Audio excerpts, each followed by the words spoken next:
Ladies and gentlemen, welcome to another episode of our Game Maker series. It's the pre-order bonus podcast. It's me, Jake. I'm not Jake. It's me, Cameron. We have Jake, my co-host, and then we are joined today for our interview with Nick Singer from Torched Hill Studios, the creators of the upcoming City of Beats demo out now on Steam. Nick, how are you doing? Welcome to the podcast. Thank you so much for joining us, man. Hello, thanks for having me. How are you doing? We are doing great out here in Salt Lake City, Utah.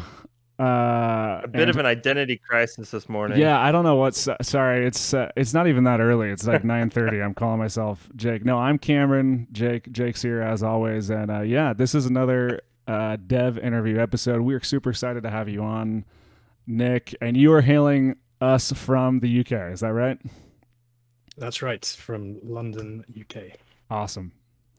Well, Nick, we'll get right into it, man. I think the way we like to start these off is just kind of asking about you personally, your experience kind of in the games industry, how you got into making video games, kind of where your passion comes from, and then how you ended up working at Torched Hill and on this game in particular. Would love to kind of hear your background, and then we'll dive in. We have kind of a list of curated questions. You guys, if you've listened to this podcast before, you kind of know how that works. But yeah, Nick, go for it. Dive in and tell us about yourself. Sure. So I've been writing music about 20 years now. So yeah, my background's mostly film, television, documentaries, that kind of thing. Mm-hmm. But alongside that, I've spent about 25 years trying to get or break into the video game industry. And that's kind of where my passion lies, especially when it comes to things like adaptive music and interactive music. I mean, I've always been a little bit not put off exactly, but when it comes to movies and films and TV, sorry, there's an expectation of the music that will be written. There's not a huge amount of room for experimentation. It just feels like a bit of not a dead end exactly, but compared to the video game industry where there is so much room for creative expansion and experimentation, I've always kind of been looking over the fence at that and thinking, especially because gaming is something that's very special to me. So yeah, I mean, trying to get into that industry has been tricky. And I've done a couple of indie games over the years, but nothing really took off.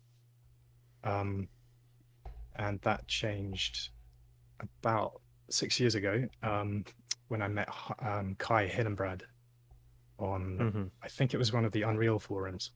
At the time, I was teaching myself how to use Unreal and how to interface with it with Fmod, and Fmod being a kind of sound engine that is made for people like me who can't program but like the idea of interactive music. So yeah, Kai at the time, he was making a small game called, well, it turned out to be Road to Valhalla.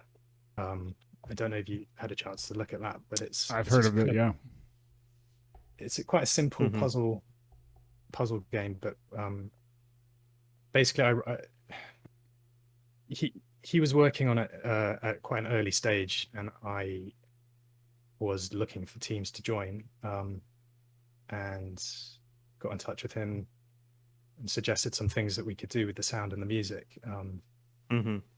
And he was incredibly open and excited about the idea of this kind of interactive aspects of the music.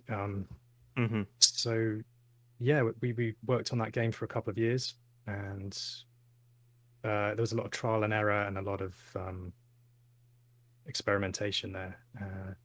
By the time we'd finished it, we had quite a clear idea of what we could do with music and video games, and we got quite excited about taking those ideas further, developing them, and yes, we prototyped for quite a while on finding ways to use the music to drive gameplay, and that's a concept you can apply to any kind of genre of game. So it took us a while to kind of figure out where that could work best, and then eventually settled on this idea of a twin stick shooter, which is where City of Beats kind of originated, I guess. Yeah, sorry, that was a bit of a word salad. I could no, it's say that again. that's an incredible story. So so how long were you in the film industry, Nick? How long did you do that? About 20 years now. So oh wow, okay, so you're a seasoned veteran at this point. I guess so. I mean, and you mentioned, so just I want to zone in on like that little thought. You mentioned that the room for creativity in film and TV is just not anywhere close to gaming, which makes sense to me. But you saying there's just way more constraints in film and TV in terms of like the style and like the stuff that you can do. Is that what I'm hearing? Is that correct? Yeah, I think audiences go into a film expecting certain types of music, certain genres.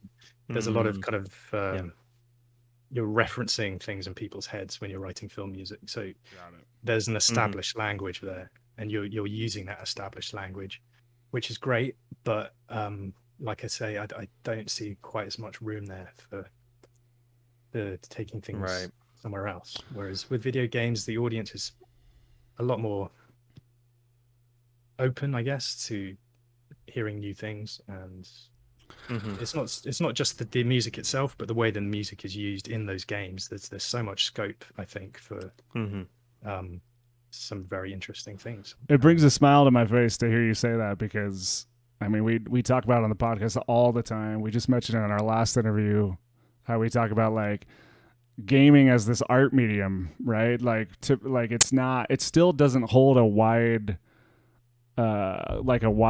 view from the vast majority of people as this like medium that you can experience like different kinds of art, right? And I think that there's things happening where people are realizing, oh yeah, gaming is not just the dude like sitting on his couch drinking Mountain Dew, eating Doritos, and playing Call of Duty. Like there's so much awesome like art here to experience, and that's the part of gaming that we love. So we love having people like you on the podcast.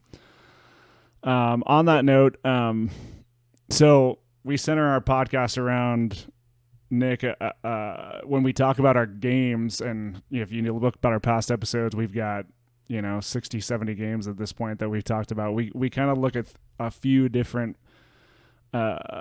categories. We look at narrative, mechanics, gameplay loop, and then kind of the impact on the industry. And we kind of examine and analyze the games within those kind of four tents. Obviously, this is a music-based game, City of Beats. Which of those four kind of do you think is the biggest focus of kind of what you guys are doing? Why did you guys decide to focus on that? What's kind of tell us a little bit about how you came up with the structure of your game. Obviously, it's music and video games and kind of combining those. And we've seen a few good example of those. Like what comes to mind, Jake, you're gonna have to help me. The recently released, what's the Zelda spinoff music? You know what I'm talking about. Yeah, Cadence of Hyrule. Cadence of Hyrule, that comes to mind. Like we're seeing that genre develop. Tell us about your guys' unique take on it, and like which category kind of you're focusing on when you talk about that. Yeah, well, I think definitely mechanics and gameplay was always our focus from the beginning. Because we had this driving concept of a world that was driven by music, where everything in that world is synchronized to the soundtrack. And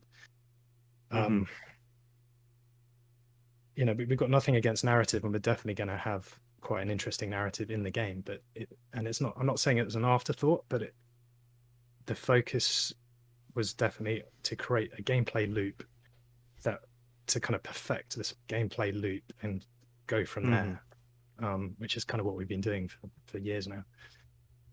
It takes a ridiculously long time to fine tune that balance. You said six years you guys have been like tweaking.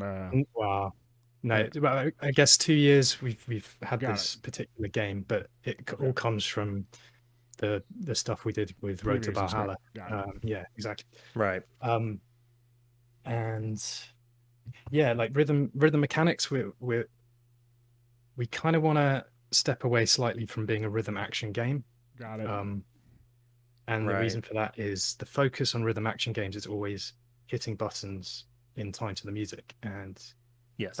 that's not really what we want. We want the synchronized music aspect of the game to enhance the gameplay itself, but not to necessarily be the actual focus of the gameplay, if that makes sense. Yeah, absolutely. The best example I can think of for that is Tetris Effect. I don't know if Okay. you guys Yes. had a Yeah, go at that, absolutely. but to me that's amazing because the music synchronicity is not the focus of the game. The focus is Tetris, but the way that it uses music and rhythm to lock you into that game and to give you this laser-like focus by creating these feedback loops. To me, that was a real eye-opener because no one's really doing that. No one seems to be using these really powerful tools of synchronicity to enhance their game as opposed to just make it a button mashing game. I don't know how to say that better, but so less button mashing in sync with like music and more using music to kind of influence like how like as you're going through the gameplay loop and as you're kind of manipulating the mechanics, like using music to enhance that experience. Is that accurate? Yeah, that's pretty accurate. Got it. So this kind of concept of a flow state is something we're really pushing. Yeah. The idea that you can really get locked into what you're doing, and the rest of the world fades away, and you become this kind of master of your whatever it is you're doing. And there are certain things you need to do to enable that. And I think one of the things is having a really good balance between the challenge and your ability to overcome that challenge. That kind of stuff is to do with the game balance, and that's all to do with Kai. And I've got no idea how he manages that. But then the other important part is the feedback. So you need to be 100% informed of everything you need to know in that game at all times. So the feedback of information it's incredibly important to creating this sense of mastery and yeah, can't think of a better word to put it with, but anyway, the feedback itself, I think the music and the sound is a really important part of that.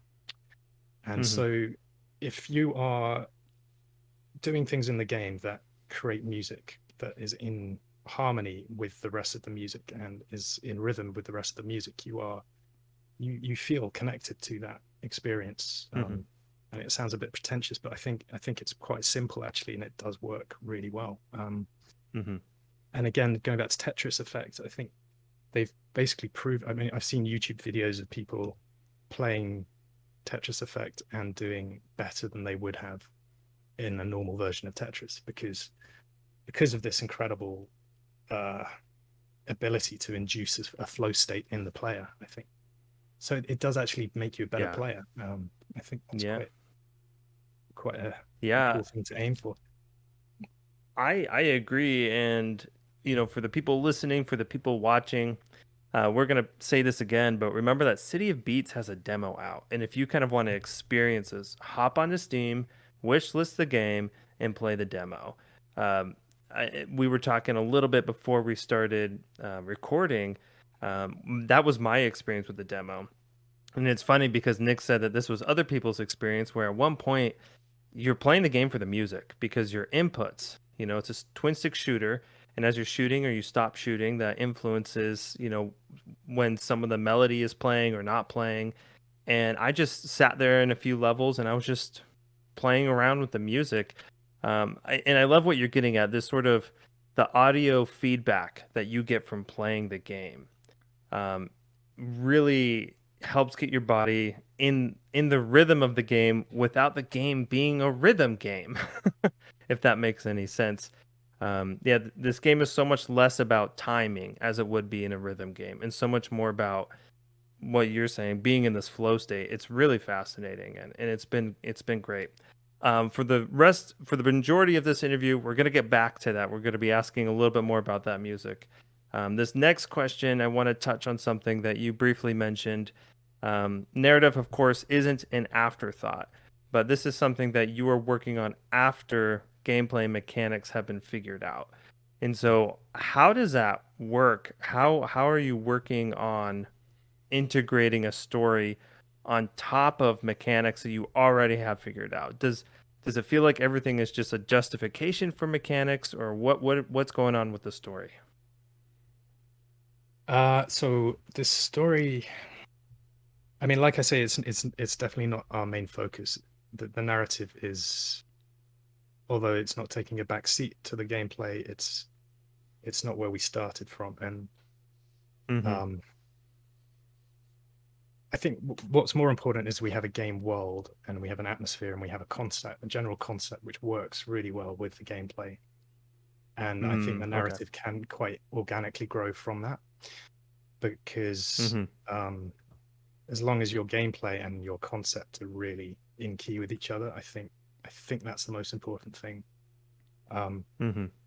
I mean, I play games where I'm skipping cutscenes in order to get back into the gameplay, and then I play other kinds of games where I'm rushing through the gameplay in order to progress the story. And Right. it's very Mm-hmm. rare that you get this, this beautiful kind of balance between those two things. Right. But Mm-hmm. yeah, like I say, the concept, which I think is quite from my point of view, I find it really interesting, the idea that the concept of music as a form of control or a way of Mm-hmm. manipulating and even enslaving people, if you take it to a fantastical kind of um, uh, you progress it.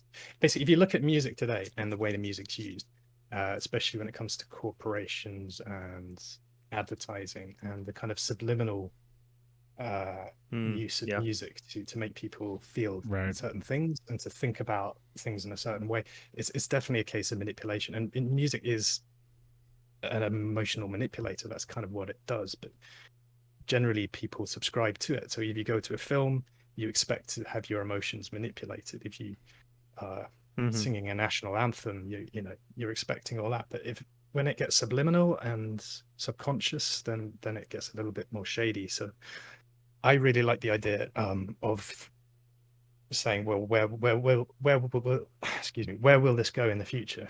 Okay. Imagine where it's come to now, and then imagine if people can really exploit this power to affect people and control people.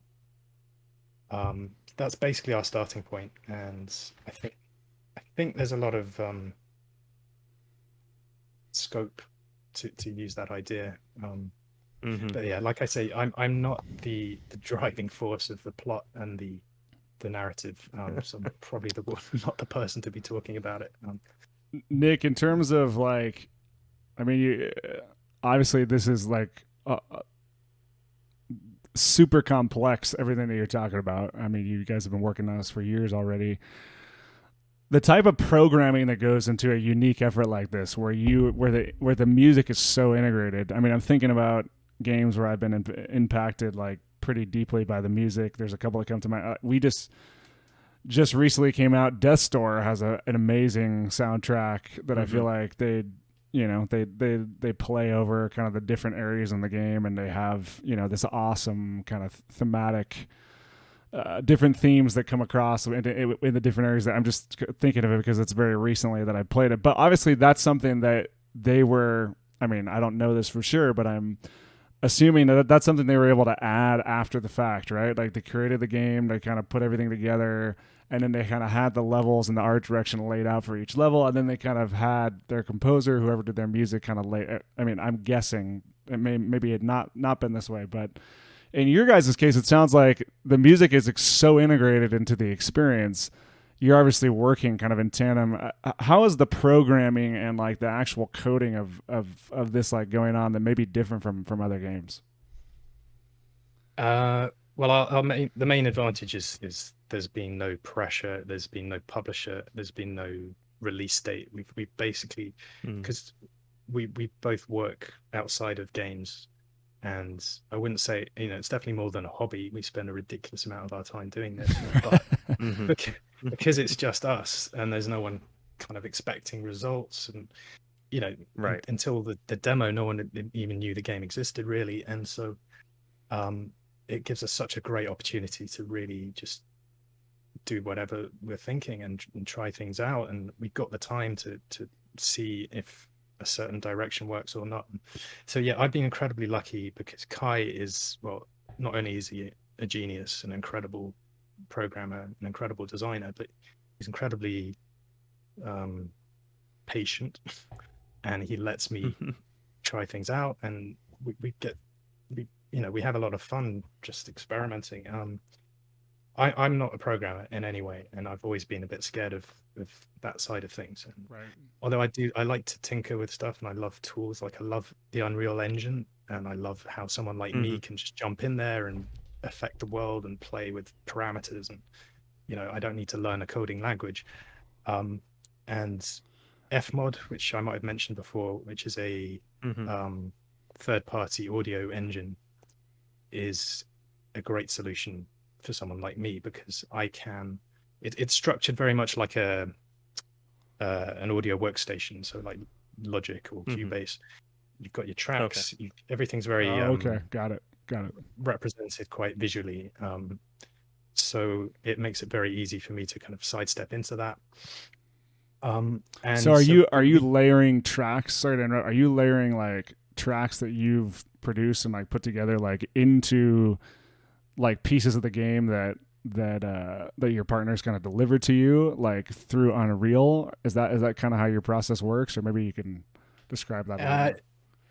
it's a bit more in depth than that, in that um, because of this, because of Fmod, I can basically construct an entire logical system that Got it. works. Okay. And I can Mm. hand that to Kai, and he can basically tie the parameters to the game parameters. Got it. And so, for instance, one of the things that we discovered is in Fmod, you can put markers on a timeline. And normally these markers are used so that you can tell the engine where to jump in, what point in the music to jump to at any given time. So say you finish a level, you Mm. go to the next level, you put a marker at the beginning of the level 3 music, and the the you tell the engine to read that bit of the music. But instead of doing that, we realized we can use those markers to point out every single note and beat in the music. So we can kind of Huh. codify the music um, into data, That's crazy. and that data can be exposed to the Unreal Engine. The Unreal Engine can then take those markers and do anything you want with them. And once we figured this out, we got quite excited because the doors were blown open. We can basically drive all gameplay events by just putting markers on the notes and saying what we want it to do and how we want it to react to those notes. And so yeah, Kai is able to then make an incredible system out of that, and it means I can experiment within Fmod. I can make a system that sounds good to me. I can give that to Kai, and he can implement it, and we can go back and forth, which is kind of what we've been doing. So are you, So Nick? Are you this making an is act like? Sorry, one more, just because this is fascinating. Are you making like? Are you writing like themes and like kind of producing those like on piano or whatever instruments you're using, or on obviously producing on a computer, but and then kind of text, or is it literally like you have notes tied into Fmod, like like how? Are, It's it kind of a combination. So got it. Okay. I don't want to. I mean, I could go on for hours about this, to be honest. So I don't want to like go off too much. But a starting point is having a bit of background music. So for Okay, got it. every rooftop in the game, you actually have 6 options for each rooftop as a background piece, because we want a lot of replayability and we want a lot of variation. So the last thing we want is people to get bored of the music. So we've got a lot of different options right. for the background music. And then on top of that, we have a bass drum, which drives the movement of the enemies. And then on top of that, you have a snare drum, which dictates when the enemy shoots. And then on top of that, you have your melody weapon, which is constantly playing this melody as long as you hold down the button. That's quite complicated. It sounds simple, but that actually takes quite a long time to put in, because you have to codify every single note and tell it exactly when to play it. Oh my gosh. And then, I mean, it kind of goes on and on. We have intensity layers, which come and go depending on number of enemies. We have musical sound effects, which is, I think, one of the main things we're focusing on at the moment. Is we really want to kind of give you some good reward mechanics, and one way of doing that is by having sound effects that work in key with the music. So you blow up an enemy and it explodes in a chord that fits with the music. And again, when it works, you kind of take it for granted, and it's a subconscious thing, but I think it does add to that effect. That's amazing, man. That's so cool. And yeah, I'm planning to do, like, I'm trying to do a YouTube video where I just go through every single thing in each track and then explain what we're trying to achieve with it. And the beauty of it is it's all holding up. Like, Fmod seems to be dealing with all this data without any performance issues. Wow. So fingers crossed, we can keep adding more and more to it. Awesome. Yeah. I mean, that's what I was going to get at. You've explained it here, but something that I noticed when I was playing the demo, right? So I was playing on controller on Steam, and right trigger is the melody weapon. That's what you refer to as essentially your primary weapon. And if you let go of it, the melody stops. And if you hold it down, the melody continues. And as I was mentioning earlier, I started messing with it, just holding it at strange intervals. And I noticed that the melody was still going. So to me, it's interesting that melody is latently programmed, whether or not you were inputting with the controller. And then as you input, that sound will happen, as well as the actual mechanic of firing your primary weapon. And then you also brought this up, but something I want to reiterate for listeners and watchers: when you use a special weapon or a secondary weapon, that sort of explosion of a chord, right? When you defeat an enemy, when you use that secondary weapon, and then something that I noticed, this is what was a clue to me that this probably takes a ton of work. And it was that there's a cooldown on these secondary weapons, and they're counted on the screen in seconds, because that's what players are used to seeing. And, I'm familiar with music. I'm not like a professional musician by any means, but a lot of times when I'm counting beats, I'm counting in measures and notes. I'm not counting in seconds in real time. And so something that I noticed is that cooldown was displayed in seconds, but corresponded to the notes in the measures of the song. And so I was just thinking, wow, whoever's working on this game, they're juggling real time, and they're juggling the beats per minute in such a way that these levels function. Like, it blew my mind.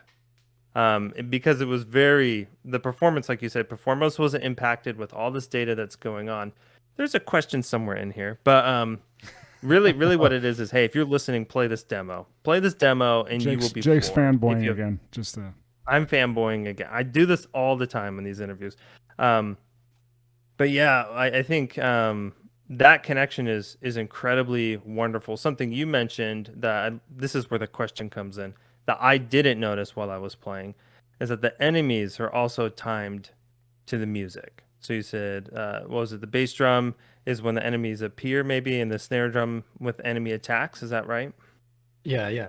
And that seems to work pretty well. I think bass drum is associated with movement. That seems pretty instinctive. And again, if you learn the beat patterns, then you know exactly where the enemies are going to move, or when they're going to move. And that, again, that's kind of the core principle, is you learn the music, and that gives you a mental map of what's going to happen and how to predict things.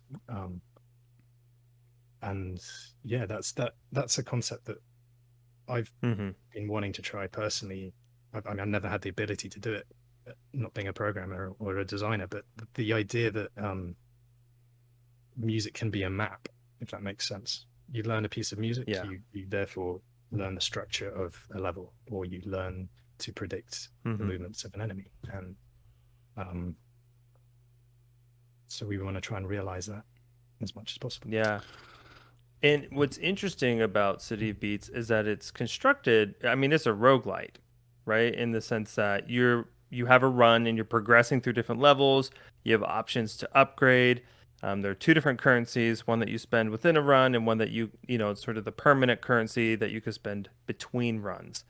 And it's interesting to me, this is sort of the question that I have here. And this is, um, I'm just thinking about this mechanic of music as a map to understand, and roguelites sort of being notoriously difficult for some players.